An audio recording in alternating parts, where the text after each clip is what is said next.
Assalamualaikum warahmatullahi wabarakatuh. Alhamdulillah.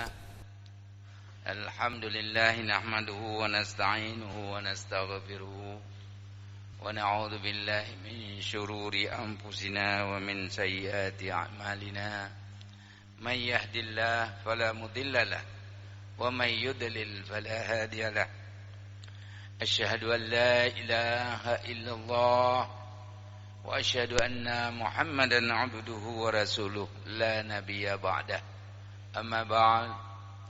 Puji syukur sama-sama kita panjatkan kehadirat Allah Subhanahu wa taala atas limpahan rahmat, karunia serta hidayahnya yang telah Allah berikan kepada kita sehingga kita sampai dengan saat ini masih bisa kita mengabdi kepada Allah, yaitu kita bisa salat berjamaah subuh di Masjid Raya Baitur Rahman yang kita cintai ini.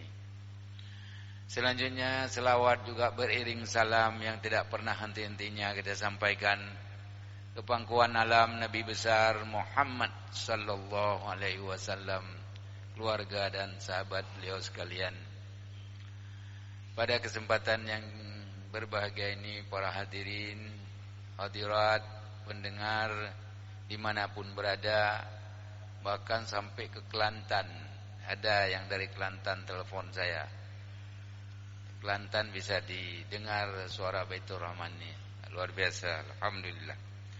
Kemudian pada kesempatan ini mari kita mengulang kaji kembali, karena memang ilmu kita terbatas atau masing-masing ada ilmunya. Ada ilmu teknik, ada ilmu biologi, ada ilmu kesehatan, ada ilmu agama. Jadi ini harus kita kaji ulang sebenarnya. Jadi kalau pepatah Cina apa dikatakan? Itu dulu sudah lama sekali saya baca, masih pula ingat. Kebiasaan yang diulang-ulang itu akan timbul adat. Adat yang diulang-ulang akan timbul sifat. Sifat yang diulang-ulang itulah kepribadian, karakter, kebiasaan kita. Itu yang kita tampilkan dalam kehidupan kita sehari-hari. Kalau kita ulang-ulang, kalau sudah menjadi kebiasaan, jadi adat, ya, menjadi karakter, kepribadian. Jadi ini akan membawa dampak positif bagi kehidupan di dunia kita ini. Karena memang manusia ini kalau kita lihat dari ilmu kesehatan saja itu ahlinya berbagai-bagai. Ada ahli jiwa, ada ahli mata, ada ahli jantung, ada ahli penyakit dalam, ada hati, hidung, tenggorokan, telinga.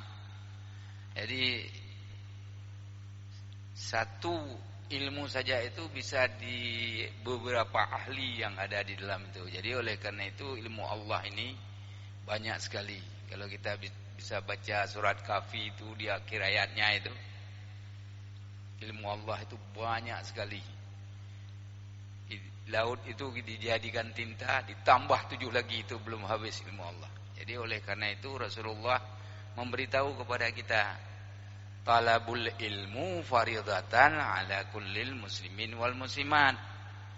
Tuntut ilmu itu wajib bagi kaum laki-laki dan perempuan.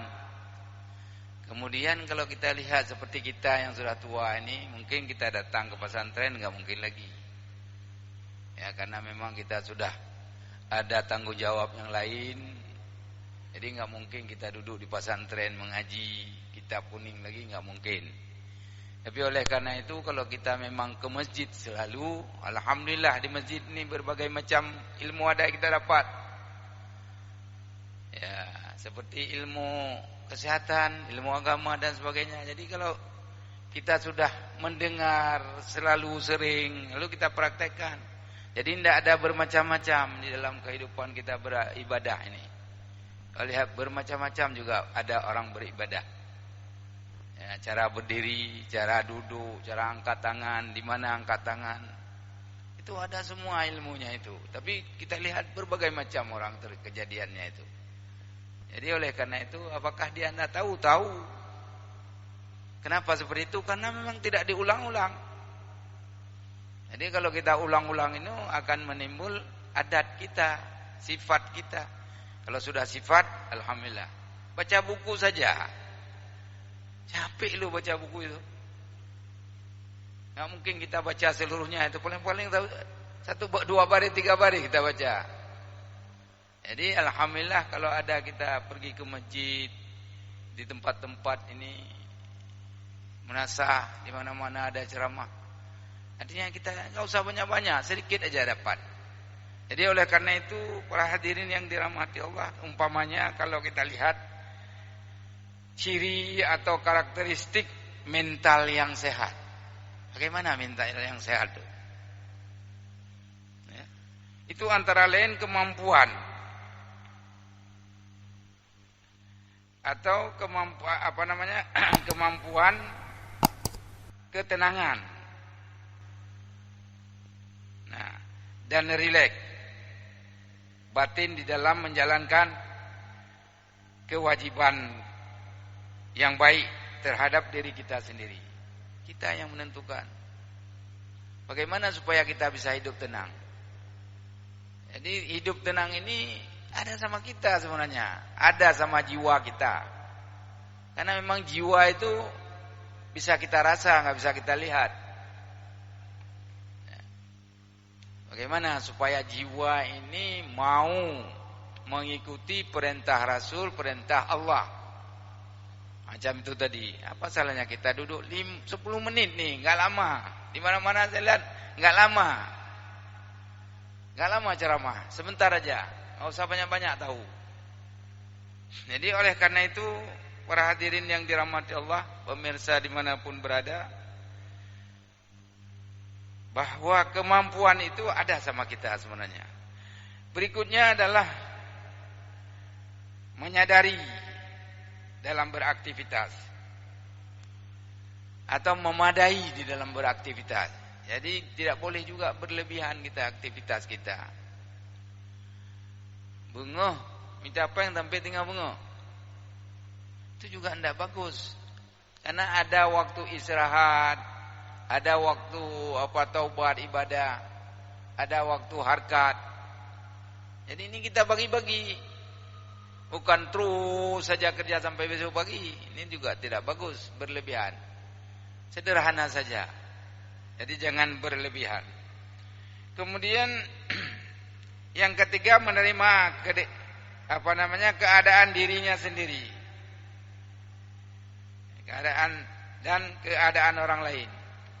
Jadi bagaimana kita mengalami keadaan diri kita sendiri dan keadaan orang lain? Sering terjadi cekcok di dalam masyarakat karena memang tidak sadar. Kita menerima mereka dengan baik dan benar. Mana yang baik kita ambil, mana yang tidak baik tidak usah kita ambil. Itulah barangkali kehidupan kita di dalam masyarakat sehingga tidak timbul berbagai-bagai macam. Kemudian daripada itu tentunya adanya kemampuan yaitu menjaga diri. Bagaimana kita menjaga diri? Ini kita lihat sekarang ini terus terang aja kalau kita lihat di YouTube itu di mass media itu. Sekarang ini di seluruh dunia ini ada di Amerika gereja kakak kosong, kaiblo oleh orang Islam. Luar biasa itu. Kita lihat tuh. Ada juga orang Aceh. Anak peng, hijau peng lemin sorinya kerja juga deh. Ada juga yang seperti itu. Jadi oleh karena itu ini yang perlu kita kembangkan di dalam diri kita supaya kita ini tidak cenderung ke dalam urusan-urusan yang di luar kemampuan kita. Kemudian kemampuan memikul tanggung jawab baik keluarga, sosial maupun agama. Nah, ini perlu kemampuan memikul tanggung jawab. Seperti saya berhak memberitahukan kepada Bapak Ibu masyarakat keadaan yang seperti ini. Baik dua nih jaga, nih pakai masker. Virus itu makhluk Allah. Enggak nampak dengan mata kita. Tak ada mata anda. Mikroskop biasa enggak bisa. Pakai elektron. Pakai di biak. Baru kita bisa tahu, oh ini virus. Jadi oleh karena itu, salah satu ikhtiar yang disuruh oleh Rasul kita adalah pakai masker. Awak Jepang dari zaman dahulu, oh ya pakai masker. Kemudian yang kedua, kita kan nggak tahu adanya bakteri yang berterbangan, adanya kokos, staphylococcus, apa-apa itu penyakit namanya itu, Streptococcus yang menyebabkan TBC. Bahkan itu kalau kita jalan naik kereta itu di belakang mobil itu yang punya knalpot itu CO2 yang kita hisap. Apa yang akan terjadi? Faringitis, sinusitis, peradangan pada sinus ini. Itu karena kelalaian kita. Jadi kalau kita sudah mengetahui bahwa makhluk Allah ada, itu Allah ciptakan. Tapi disuruh kita untuk ikhtiar. Baik dah buka-buka. Anak pun dah buka-buka katanya. Nyobat saja. Apalagi sekarang kita lihat bagaimana orang bergelimpangan. Ada yang meninggal. Mungkin alhamdulillah di Aceh. Beri katanya ada juga yang meninggal, tapi mungkin tidak sama seperti di Jakarta. Tidak sama seperti di Bandung, di mana-mana. Jadi oleh karena itu ini yang perlu. Kalau kita sudah punya ilmu, kita sudah tahu gitu loh. Kalau nggak ada ilmu itu apa dia pakai ya. Kemudian pahamu kampung deh. Jadi oleh karena itu mari saya mengajak terus kepada kita supaya al-ikhtiar wajibun kita. Ikhtiar untuk menjaga diri kita dan keluarga kita daripada penyakit-penyakit tertentu. Kemudian memiliki kemampuan untuk berkorban dan menebus kesalahan-kesalahan yang dibuat. Kan kita untuk minta maaf sama orang kan susah ya. Barangkali ada hati kecil kita sama orang, kita minta maaf itu sulit. Itu jiwa. Sulit sekali. Tapi kalau memang ini sudah kita latih terus-menerus, sudah ada hal itu sama kita. Kalau kita salah, minta maaf kepada keluarga, kepada anak dan segala macam orang-orang yang ada di sekeliling kita. Kadang-kala kita itu di samping rumah aja nggak kenal. Hanya ada pikir ya. Samping rumah nggak kenal. Ya. Padahal itu adalah saudara-saudara kita. Jadi oleh karena itu jangankan sesama Muslim, dengan orang lain agama pun disuruh kita bergaul. Ada batas-batasnya, ada aturannya gitu loh. Kalau kita nggak tahu, gimana? Jadi oleh karena itu, para hadirin yang dirahmati Allah, kalau ini bisa kita miliki, insyaallah kita akan kehidupan dunia dan akhirat akan baik. Di samping itu juga pandangan kesehatan mental Islam itu mengenai stigma gangguan jiwa serta dampak yang ditimbulkan olehnya. Gangguan jiwa secara umum itu ditimbulkan oleh keterbatasan pemahaman masyarakat mengenai etiologi gangguan jiwa. Gak tahu. Kita semua punya emosi, tapi batas mana emosi itu bisa kita tampilkan? Kalau emosi yang berlebihan, ini udah kelainan jiwa kita, udah berdosa kita. Kita marah-marahi anak luar biasa, ini juga sudah nggak benar. Kita marah-marah istri luar biasa juga nggak benar. Jadi oleh karena itu ini yang perlu kita jaga. Secara Islam sudah punya ilmu kesehatan jiwa. Malah Al-Quran sudah memberitahu kepada kita, ya ayyuhan nafsul mutmainnah irji'i ila rabbiki dan seterusnya. Wahai jiwa-jiwa yang tenang, nanti akan dipanggil oleh Allah, akan dimasukkan ke dalam golongan-golongan jiwa yang baik-baik. Itu sudah diberitahukan kepada kita. Jadi oleh karena itu kalau kita tidak mengerti sama sekali, ya tentunya kita tidak bisa berbuat. Kalau kita tidak ngerti, seperti orang buta. Punya anak ilmu, orang buta, orang buta. Bagaimana warna putih? Oh, warna putih lagi lekuk lamblang ni juga. Kiban hum. Warna merah bagaimana? Orang buta enggak tahu dia karena memang enggak mengerti. Begitulah orang yang tidak memiliki ilmu. Maka ilmu wajib untuk kita. Mulai dari ayunan juga sampai ke liang lahat, sampai ke luar negeri kita tuntut ilmu, disuruh. Mengapa sebentar 15 menit ada dua itikaf? Itikaf dapat pahala. Pahala itu sedikit-sedikit. Bayar ya duduk dalam masjid, itikaf. Paling-paling punya tubuhnya pohon 6 dah jauh dah jauh warung kopi. Paling-paling. Jadi oleh karena itu para hadirin ini perlu juga saya sampaikan kepada kita semua. Supaya artinya kita itu bisa berbuat dengan baik. Lalu bagaimana kita supaya kita bisa percaya diri? Bagaimana itu? Antara lain itu mengetahui bahwa kita itu masih dicintai. Semua orang masih mau dengan kita. Masih dicintai sama istri, masih dicintai sama anak, keluarga, sosial, masyarakat. Masih kita bisa hidup tenang.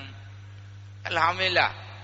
Inilah barangkali menjadi percaya diri. Kemudian menolak untuk hidup dengan rasa takut. Tak perlu takut hidup dalam dunia. Allah sudah menentukan kita jadwal mati kita kapan. Karena jadwal ya. Apapun jago kita, apapun hebat kita sudah ada jadwal. Wah, lihat ulama kita Ali Jabir enggak ada lagi. Dulu ada di sini ceramah. Pak Ali Jabir, Ustaz Ali Jabir. Jadi oleh karena itu seperti ini umpamanya kita sholat nih. Akan mana di Masjid Raya mantang jaring-jaring. Ada yang pas-pasan aja pikiran. Kenapa? Coba buka TV lihat di Madinah, lihat di Mekah. Di sana turun Al-Quran. Di sana ulama-ulama pertama turun.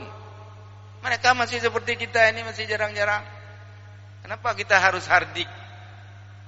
Jadi oleh karena itu ini perlu jiwa. Jiwa yang baik, jiwa yang bagus. Supaya kita bisa hidup. Orang Islam kenapa enggak bisa kompak? Kenapa? Juga kita enggak ngerti lagi ini. Karena memang tidak ada ilmu. Tapi kalau ada ilmu kita pasti jatuh.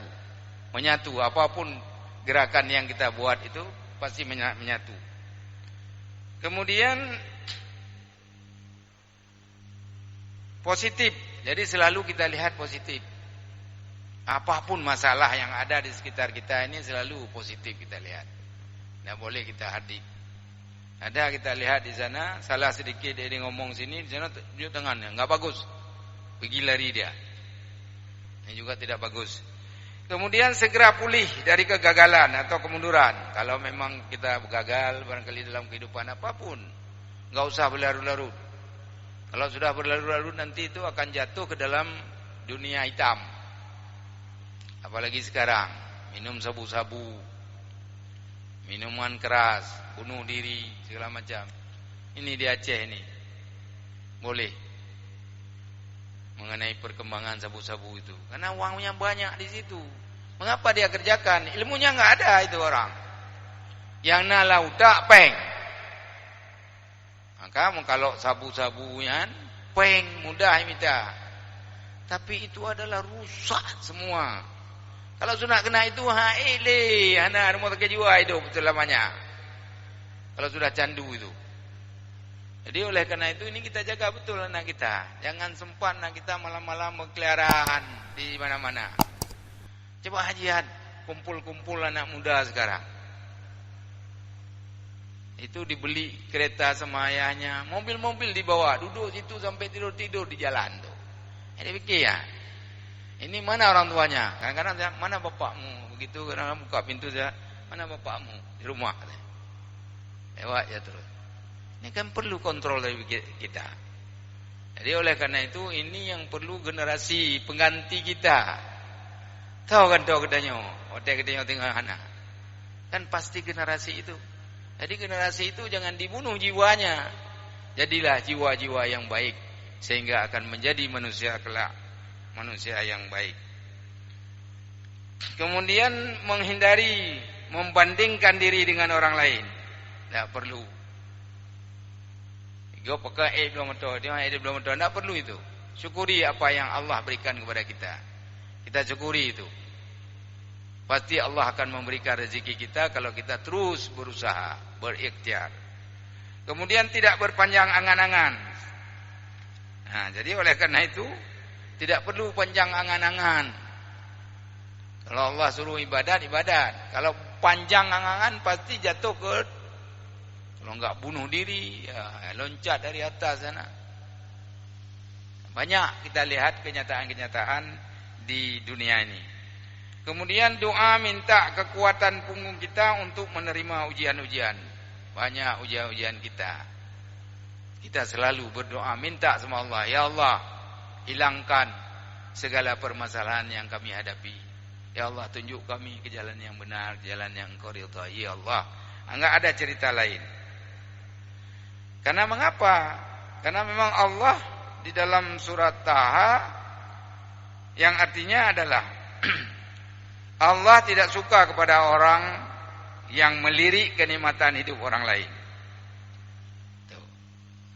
Tidak boleh kita melirik hidup rumah orang lain.